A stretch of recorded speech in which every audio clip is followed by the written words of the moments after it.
Hey everyone, welcome to Tutoring. Hope you're having a great day. Today we are doing a tutorial question, chapter 1, question 9 of your textbook. This is your holiday homework, so hopefully this video helps you finish that. Right, so let's begin. Question 9, a circle has center 1, 3 and radius 2. The first thing that should come to your mind is the circle equation. So it has a center of 1, 3, so that is x minus 1 squared plus y minus 3 squared, all positive. And we know it has a radius of 2, so that is 2 square, and I'll just write it there, or 4 essentially. Okay, now let's keep reading. If parametric equations for the circle are x equals a plus b cos 2 pi t and y equals c plus d sine 2 pi t, where a, b, and c and d are positive constants, state the value of a, b, c, and d. Okay, so we know we have a parametric equation. If you are struggling with parametric equation, I highly recommend you check my video for parametric equations, so the topic video for that, I'll leave a link below. But yeah, you can check that out if you're struggling with that, okay? But right now, we are just doing the tutorial question. So we've got these two pair of equations, and we need to find what a, b, c's, and d's are. There are so many variables, you can't just sub in points, it's not that easy. Actually, if you sub in points, it's actually even more difficult, so don't sub in 1, 3 anywhere, that's nonsense, okay? What we want to do is we need to convert this so that it looks similar to that, and we can just equate them together.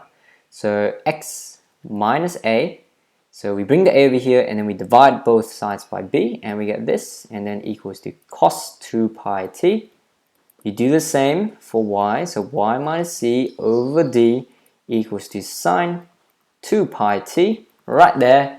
And then as we know from parametric equations, whenever you see a cos and a sine, and to get rid of t, you use your identity rule.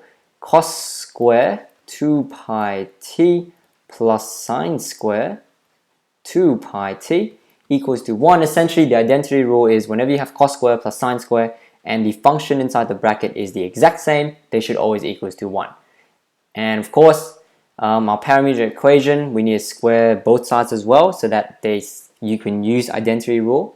I'll square that right here, x minus a square over b square equals to cos 2 pi t, and you square that as well. We're going to square both sides as well for this equation. D square equals to sine square 2 pi t right there. And then you can add up these two equations together. So cos square plus sine square, if you were to add them up, they should equals to 1. It only makes logical sense that if you to add these two equations up, so these two right here, these two terms, they should also equals to 1. Because if cos square and sine square add up to 1, and they're equal to their respective terms right here, x and y, then these two add up together should also equals to 1. X minus a square, b square, plus y minus c square over d square equals to 1. Okay. Now we are going to compare that right there to this equation right here, okay? So I'll just put them next to each other. So that would be x minus 1 square plus y minus 3 square equals to 4, or 2 square really. Okay, now we are going to compare these two, right? We know that from the question that we have a circle, and in a circle, b square and d square are equals to each other, okay? So b square equals to d square in a circle. And what we can do here is we can shift. So we can make b square equals d square or d square equals b square, and we can shift it up here. Okay, and let's just say d square is now b square, and because they have the same denominator, we can shift both of them up there to the right hand side. And we end up with x minus a square plus y minus c square equals to b squared.